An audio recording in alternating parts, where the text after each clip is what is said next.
Bonjour à tous au centre de thérapie de Franconville en ce dimanche matin, parce que dorénavant une multitude de vidéos seront mises en ligne le dimanche matin.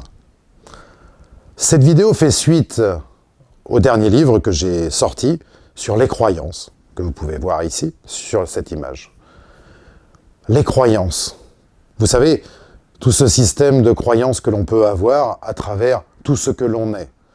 Et de déterminer que chacune de nos croyances génère nos pensées, qui elles-mêmes vont générer notre parole, tout ce que l'on va dire, qui va elle-même générer l'ensemble de toutes nos émotions, qui générera bien évidemment nos comportements, puis nos attitudes, et en final, tout ceci deviendront nos habitudes, c'est-à-dire notre vie quotidienne. Alors dernièrement, dans le cadre des séances que je peux promulguer, on me demandait mais d'où viennent les croyances? Alors évidemment, il y a un niveau supérieur aux croyances, un niveau essentiel. On appellerait ça la conscience.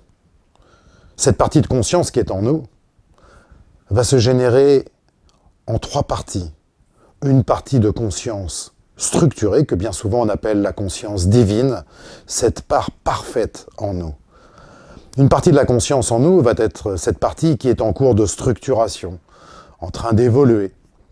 Et une troisième partie de la conscience qui serait cette partie de conscience collective, cette information qui tourne de par le monde, qui génère des croyances immédiates.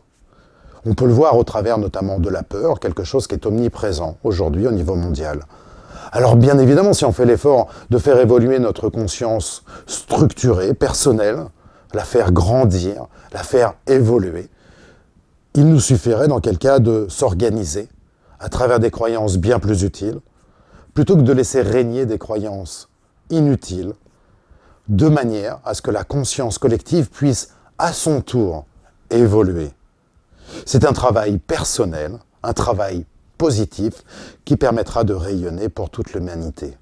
Et ça, c'est vraiment génial.